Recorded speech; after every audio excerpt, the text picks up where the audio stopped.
Assalamualaikum warahmatullahi wabarakatuh. Alhamdulillah, pada kesempatan kali ini kita akan belajar materi tentang bilangan berpangkat, akar kuadrat, dan logaritma. Baiklah, kita mulai dari bab 1, yaitu bilangan berpangkat, akar, dan logaritma. Pada kesempatan ini kita akan menjelaskan materi bilangan berpangkat, akar, dan logaritma. Kompetensi inti, kemudian kompetensi dasar. Dalam kompetensi dasar ini kita mencoba memilih dan menerapkan aturan bilangan berpangkat dan logaritma sesuai dengan karakteristik permasalahan yang akan diselesaikan dan memeriksa kebenaran langkah-langkahnya. Kemudian yang kedua, yaitu menyajikan masalah nyata menggunakan operasi aljabar berupa eksponen dan logaritma, serta menyelesaikan menggunakan sifat-sifat dan aturan yang telah terbukti kebenarannya. Bilangan berpangkat atau yang biasanya disebut dengan eksponen, kita bisa lihat bahwa jika A bilangan real dan N bilangan bulat positif, maka pangkat N dari A ditulis A pangkat N. Ini didefinisikan sebagai A adalah bilangan pokoknya ya, berpangkat N sama dengan A dikali A dikali A dikali A sampai dengan A. A ini adalah banyaknya, A ini disebut dengan N. Kemudian sifat-sifat bilangan berpangkat untuk A, B bilangan real, M, N bilangan bulat positif, maka A tidak boleh sama dengan 0 dan B tidak boleh sama dengan 0. A berpangkat M dikali A berpangkat N itu sama dengan A berpangkat, ya, pangkatnya M ditambah N. Jadi M ini ditambah dengan N. Dengan ketentuan bilangan pokoknya harus sama. Nah, A kali B pangkat M itu sama dengan A berpangkat M, B berpangkat M, atau A berpangkat M dikali B berpangkat M. Kemudian A berpangkat M dibagi A berpangkat N sama dengan A berpangkat M dikurangi N, di mana M-nya harus lebih besar daripada N.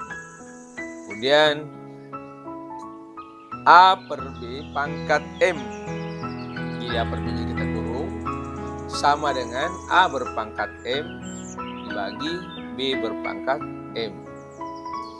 Kemudian A berpangkat M dipangkatkan kembali dengan N, maka hasilnya adalah A berpangkat M dikali N.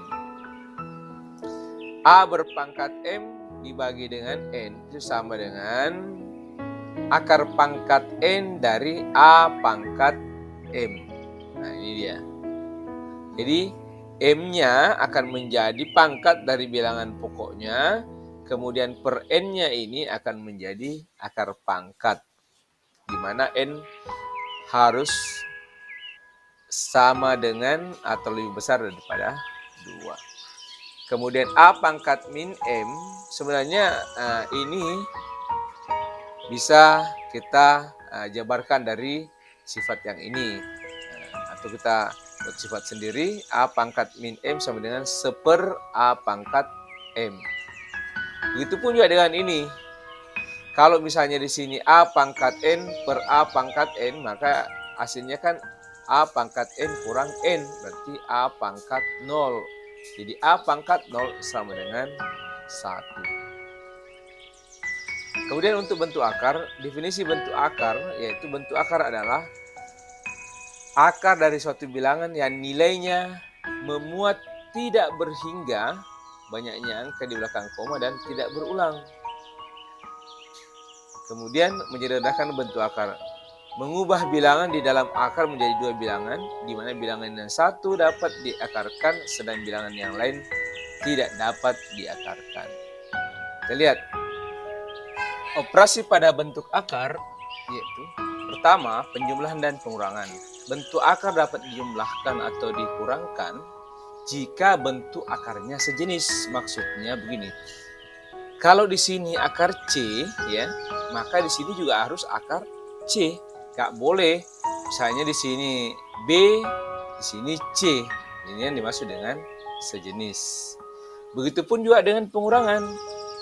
Maka jika di sini C, akar C, maka di sini juga harus akar C. Atau di sini akar B, maka di sini juga harus akar B. Kemudian, perkalian bilangan real dengan bentuk akar. A kali B akar C, ya, sama dengan AB akar C. Dengan A, B bilangan real dan C bilangan rasional non negatif. Jadi C ini tidak boleh harus bilangan rasional non negatif. Tidak boleh negatif, karena kalau dia negatif maka pastinya kita tidak bisa mencari nilai akarnya.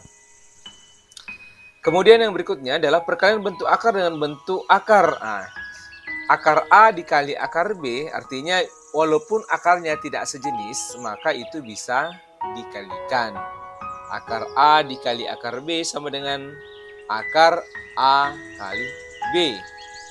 Dan C akar D kali E akar F, maka C E akar D kali F. Begitupun juga bahwa A, B, D, dan F ini harus bilangan rasional yang non negatif. Operasi pada bentuk akar ini, ya, kita bisa lihat pembagian bentuk akar, ya. Contohnya A per akar B. A per akar B ini dapat kita sederhanakan, rasionalkan istilahnya dengan cara mengalihkan, ya, penyebutnya, atau penyebut per penyebut itu sama dengan 1. Jika A per akar B dikalikan dengan 1, maka kan hasilnya bilangan itu sendiri, sehingga A per akar B jika kita ingin rasionalkan dikali dengan akar B per akar B. Akar B ini diambil dari mana? Dari sini. Hasilnya adalah A per B akar B. Kemudian yang kedua, C per A tambah akar B. Bagaimana cara merasionalkannya? Maka C per A tambah akar B dikali dengan, ya, ini sekawan dari A tambah akar B sehingga menjadi A dikurangi akar B per A dikurang akar B, harus sama. Karena kalau tidak sama itu tidak akan menjadi 1. Sedangkan kalau sama maka kita kembali pada teori ini bahwa jika suatu bilangan dikali dengan 1 maka hasilnya adalah bilangan itu sendiri, sehingga C per A tambah akar B dikali A dikurangi akar B per A kurangi akar B sama dengan C dikali A ditambah akar B per A kuadrat dikurangi B. Kemudian yang berikutnya adalah C per akar A ditambah akar B sama dengan C per akar A ditambah akar B dikali akar A dikurangi akar B per akar A dikurangi akar B.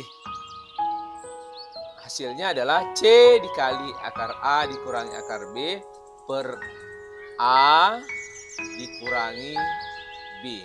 Karena akar A kuadrat hasilnya adalah A, sedangkan akar B kuadrat hasilnya adalah B.